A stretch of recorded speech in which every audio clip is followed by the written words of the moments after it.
Hi, I'm Matthew Kelly, and welcome to Feed Your Soul.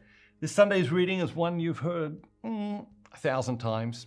And so when we hear these very, very familiar readings, the challenge is to listen on a deeper level. The word obedience comes from the Latin verb, which means to listen deeply. To listen deeply. If we're going to be obedient to what is good, true, right, just, noble, we have to listen deeply. If we're going to be obedient to the Word of God, to the gospel, we have to learn to listen deeply. And being very, very familiar with a reading can very often be an obstacle to really hearing it, to really listening. So let's take a look. Then Jesus made the disciples get into the boat and go ahead of him to the other side, while he dismissed the crowds. And after he had dismissed the crowds, he went up into the hills by himself to pray. So we see this all the time, right? We see Jesus, got all these people around him. Imagine everyone wants something from him, pulling him in 1,000 different directions. And after that, he goes away into silence and solitude to reconnect, to rejuvenate. And you have to ask yourself, like, if he needed it, how much more do we need it? And you've got people pulling at you in different directions, want you to do different things, asking you to do stuff all the time. But do we step away from time to time on our own, in the silence, and allow ourselves to be refreshed, to be rejuvenated? When evening came, he was alone, but the boat by this time was many furlongs distant from the land. It was being beaten by the waves, for the wind was against them. And in the fourth watch of the night, he came to them, walking on the water. But when the disciples saw him walking on the sea, they were terrified, saying, "It is a ghost." And they cried out for fear. But immediately he spoke to them, saying, "Take heart, it is I. Do not be afraid." So the disciples had a long day too, right?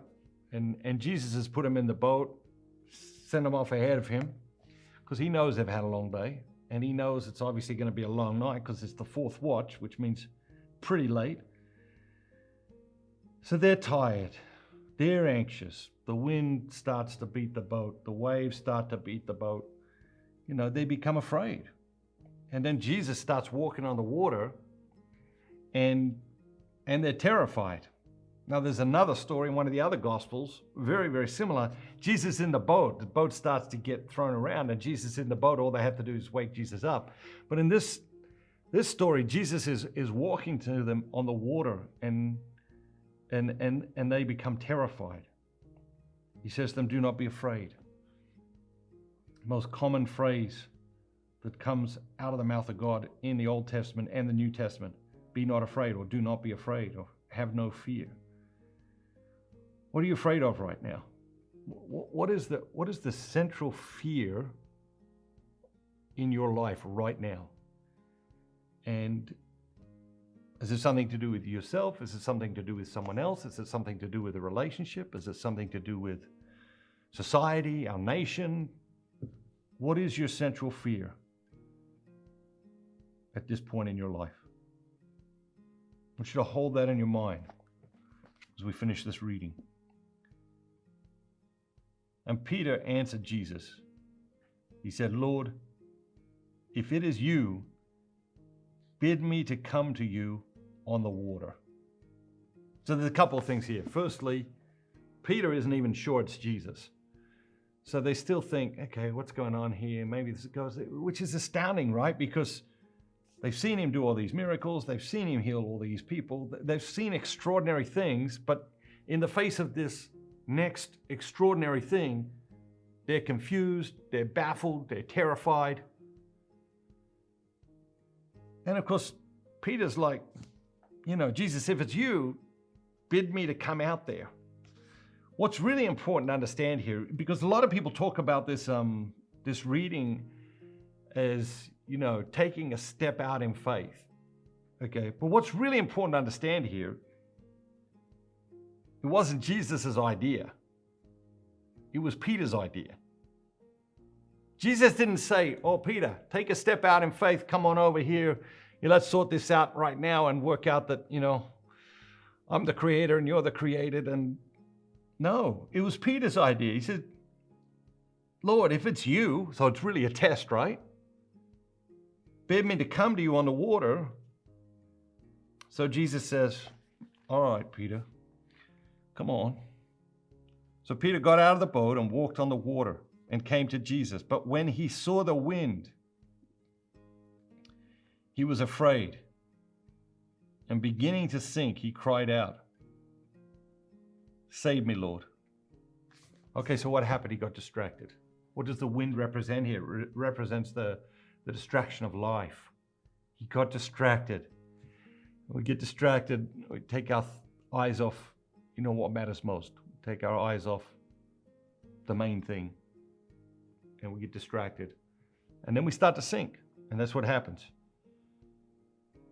Jesus says, come on, Peter, you can walk on this water. And he's got his eyes on Jesus and he's walking towards Jesus. He gets distracted by the wind, takes his eyes off, starts to sink. Where is Jesus in your life right now? Is he in the boat with you? Have you left him behind? So that's what they do in the beginning. Are you walking through a difficult situation with your eyes firmly fixed on him? Or are you in the midst of a difficult situation, completely distracted by the wind and the waves and what everyone else has to say and everyone else's ideas and opinions and afraid?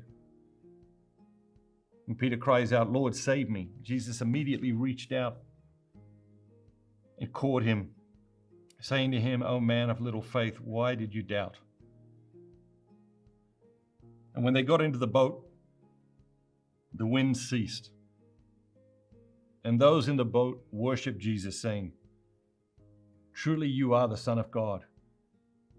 So you've got this story, you've got this great turmoil, you've got this situation, and then you had this great declaration of faith. You've got this great fear. You've got Peter having this idea to step out and walk on the water. And you've got Jesus constantly saying, don't be afraid. It's me. Don't be afraid. And so we have to ask ourselves, what are we firmly fixed on at the moment? What is in the center of our lives? And if we don't have our eyes, our gaze firmly fixed on what matters most, firmly fixed on Jesus, if we are caught up in the distractions, what is it you need to do to get Jesus back to the center? Do you know that? Is there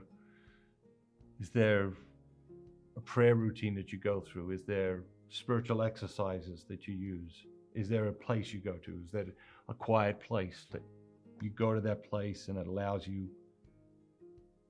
to place Jesus back at the center of your life?